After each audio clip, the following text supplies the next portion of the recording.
Hi guys, so today we're here with Coach Eric Godfree. He's the coach for Parkview High School, and in 1999 to 2003, he worked for us. You helped with wrestling. Yeah, yep, football and wrestling, yep. And you're the head coach now, but back in the 1999 to 2003, you were Right, the yeah, I was assistant coach. correct, yeah, assistant And, football and assistant wrestling as well. And was it the offensive? Offensive coordinator, yes, yeah, Okay. yep. And then after 2003, 2004 to 2013, That's right, you worked for Loganville. yes ma'am. And then after that, from 2013 to when did you come back to Parkview? Yeah, I came back in 2014, Oh, okay. yes. So do you have any specific reasons for why you left, why you came back? Right, sure, yeah, of course, I obviously had a great experience here and loved it, and I left to be a head football coach. You did head coach. Yes, yeah, so I was head coach out of Loganville, and I was out there for 10 years, and met great people, a lot of great players, a lot of great people, and loved my time there. And but when Coach Flo retired here, definitely saw it as a great opportunity to come back home, and very thankful to be back 6 seasons now. Yeah, speaking of back home, you went to school here as well. Sure did, yes, yeah. So how does it feel to just have basically been here your whole life? Because a lot of people, a lot of us are like, oh, I want to get out of here, or a lot of people are like, I want to stay close to home. So what about Wilburn? What makes it so special for you to not only go to Parkview High School, but teach here, coach here, and also have your 3 kids go through here? Yes, yeah, no, it really is. I mean, it's a great community. It's a really neat community. Here we are. We're really close to Atlanta, but yet it's almost like a small town atmosphere. Just the idea of we don't have a very big geography as far as our attendance zone. We have a small attendance zone, and everybody supports Parkview and the community and the businesses and the people, and they love to come to Friday night games, come to the basketball games, come to the baseball games, come to the soccer games, and so so much of our community revolves around Parkview High School, and like I said, so we have access to everything you want, and yet we still get that small town community feel where community is important and the people are important and school is important, and it was that way when I was here. And we all had a lot of pride for Parkview High School, and it was that way when I came back as an assistant coach, and it's that way now. And so it really is neat to see all of our kids wearing orange on Fridays, and like I said, a great pride in the school itself, and all that Parkview does. So so it makes me proud to have my kids come through as well. And my kids always talk about how thankful they are to be at Parkview as well. It's like a family. Yeah, it really is. It's like a big family. Yes, it is. Okay, so you went to Presbyterian College, and you were a starter for 3 years? Yes, ma'am. Yep. So then after that, you went to Alabama. You were at Presbyterian to get your bachelor's? Right, yeah, I got my bachelor's. Yeah, you've done some good research. Yeah, I did my bachelor's at Presbyterian College, and then I actually I got my undergrad there, or my bachelor's, and then I got a master's in specialist from the University of Alabama. But I was actually teaching and coaching here at that time. So yeah, so I did cohorts. It was different. I did a cohort up at Kennesaw for my master's, and a cohort actually at Brookwood High School for my specialist.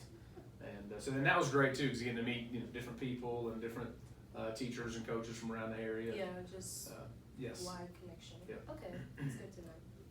So you had a great season last year, especially with the group of boys that you were working with. And now next year is obviously going to be different.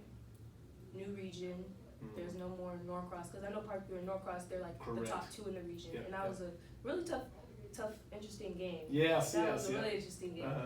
But so now we still have Brookwood, we have South Gwinnett, Newton, and now Grayson. Grayson, they have a huge reputation. So are you nervous? I wouldn't say nervous, because of course you're a coach and you wouldn't want to say that. Sure. How do you feel about the new competition? Yeah, excited is the key. I mean, excited is the word, really. It is fun to find get some new teams in a region. We still get to have Brookwood, a big rival. I hate we don't get to play Norcross because our games have been so good and so competitive, and Coach Maloof does a great job with those guys. But opportunity to play Newton, who's a phenomenal football team, and South Gwinnett and Grayson. All those new teams we get to play, and so it's exciting on that end as well. And then even the front end of our schedule, as difficult as it is, we're excited about that opportunity. You get the opportunity to go play in the Benz. Oh yeah, for game yeah, one. yeah. So we're super excited about that. Yes. I'm excited. So, not only new regions, but you're gonna have new upcoming seniors, and I know your current juniors. Mm-hmm. You have a very strong class of juniors. You have Mm-hmm. Cody Brown, Bryce Fleetwood. You have all of them, and obviously they were a big factor of your success last year to making it to the Final Four. Sure. And not only that, your seniors were as well, because it's a varsity team. My question is, your seniors are leaving now, so these juniors are now become seniors, and now you have underclassmen coming in. Right. Just from a coach's point of view, do you think that your underclassmen, your 10th graders, your upcoming 11th graders will be able to uphold this reputation that Parkview is now building? Right, sure. And that's a big challenge for us coaches. Mm-hmm. And it's something that, we always talk about, and I talk to my staff all the time, is we got to make sure we're coaching next year's team too. Yes. We're coaching this season, the season coming up, all during last season, we know we're preparing and wanting to win, win a state championship. At the same time, we got to make sure we got next year's team being prepared as well. Mm-hmm. And so that, through practice, through opportunities in the game, and so through all those opportunities. So we do feel like, obviously we got like you said, a very good rising senior class, and just very talented, and a lot of good talent across the board in that class. And we have some good underclassmen that are going to get to jump in and have opportunities to start and to play as well, and to make big impact on Friday night. And so we feel good about. I said we graduated a very good senior class. Yes. That was very successful here at Yeah, Parkview. they all got scholarships. I had 11 kids going on to play college football, which is incredible. I'm pretty sure it's the most in the county, and so we do lose those guys, obviously, and so that's a big role to fill. But we do feel like we've done a good job of making sure, we're getting prepared for the next season coming as well, and having kids ready and having guys prepared, and make sure we got experience where we need experience, and so we feel good about, again, preparing for the following, being ready for this season. Yes. So, also from just nothing personal, but who would you say, it can be even a few players, but has anyone really stood out to you throughout the 2019 football season? Right, just 29. Well, I mean, so many players. I really can't say just Yes, one. All of them are talented. Right. Yes, it really did. Yeah, we had a lot of different offensive players and defensive players and special team players, and so really I can't just say just one guy made a difference, because football is an ultimate team sport where not just one guy can. It takes 11 guys on the field doing 11 different things, all for one common goal to make something happen. And so like I said, but we had a lot of guys that ended up with great staff, a lot of guys that ended up with a lot of great things. So I really can't just say this one guy. I mean, all of them came together as a team and did a great job in that aspect. So going back to how you guys made it to the Final Four, it's been in 2018 you all had a good season as well. Mm-hmm. However, you made it farther just this past season. So how does it feel to finally not I wouldn't say revenge, but how does it feel to finally beat Archer, because of the fact that Archer ended your season last year? Right. Yes. Yeah. To get that opportunity to play them again in the playoffs this past year, it was like I said, our kids played very motivated, and it was a very good victory for us, and they will beat them in the quarterfinals to go to semifinals, and the season before, we're 11-0 and then playing them in the second round. And it's such a great game, it's such a tight game. They had a very talented team too that year. Mm-hmm. And but we knew to lose, and we didn't want to lose in the second round. We also didn't want to lose back to Archer again. No. And so it was very satisfying. And like I said, it's one of our highlights of our season is playing as well as we did against those guys. Okay. And I also talked to some of your other football players. Well, the ones I talked to, they said that they were happy to how far they made it last year. Others felt like we could have made it farther. Mixed Sure. emotions, because we made it far, That's right. but we could have made it to state. You know what I'm saying? Right. Yeah. So, what's your viewpoint? Yeah. Like, as a coach and personally. Sure. No. Absolutely. Yeah. And really, that's the thing with athletics, especially when you got a playoff system.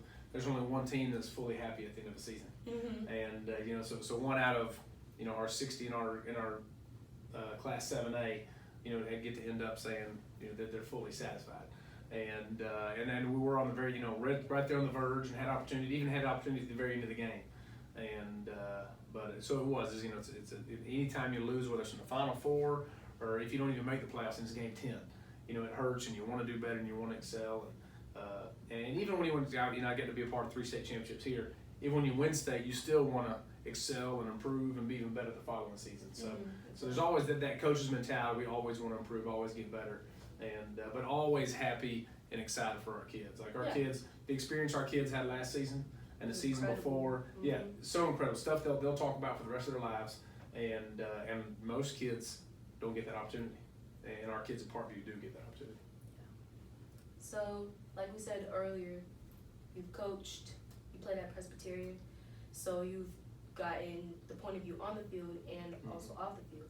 So my question is, if you had a choice, or not even if it was a choice, do you prefer being the coach or the player? That's a great question. In my season of life right now, I prefer the coach. 20 years ago, player all day long. I love my time as a player, and even the first few years out of college, I thought, gosh, man, what if take this opportunity? Just because you don't want to leave the game. It's so much fun to play. It's so much to be a part of. To be in that locker room, the camaraderie, and just all that comes with football is just it's incredible. I even think now, man, golly, it'd be fun to get on the field and do. Just be in the commotion. Yeah, absolutely, yes. Yeah, I mean, it would be. I would love it, but also know my body's a little older and I'm not sure how much I couldn't take very much, and I also love the preparation of the coaching side and the mental aspect of the scheme. Exactly, like being the one behind the scenes. Correct. Yes.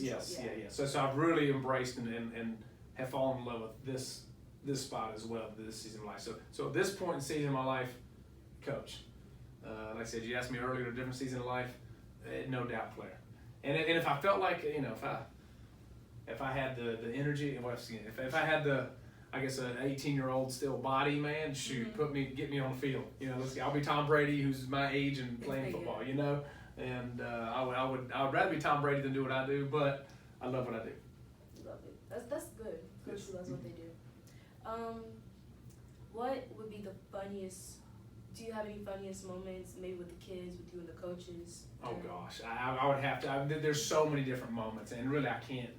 I'm terrible at grabbing stuff at the very top of my head, but because there are so many different, fun moments and funny moments, and then all that kind of stuff. I can't grab on top of my head, but that is the joy of football, are all those moments, and because there's so much more than just happens on Friday night, and the moments at practice, and the moments in the locker room, and the moments in the weight room, and just all these different emotions and moments of happiness, of getting on to people, of anger, of mad, of sad, of just all these different emotions, and we get to wrap them all up, and then we get to go perform on Friday night, and that's where just all of our joy and excitement gets to overflow. Yes, it presents itself, exactly. Okay, well, thank you. I can tell that you really like your community. You love your kids. Yes, very much so. You love Parkview. Yes. Yeah. You really seem like you enjoy it here. Awesome. Yeah. Thank you. Thank you for talking, because I know you need to help Coach Henson with. Yes. Yeah. That's right. Yeah. And I have to go to practice. But awesome. Thank you. Yeah. Thank you so much. Really appreciate it. You too. Yep. All right.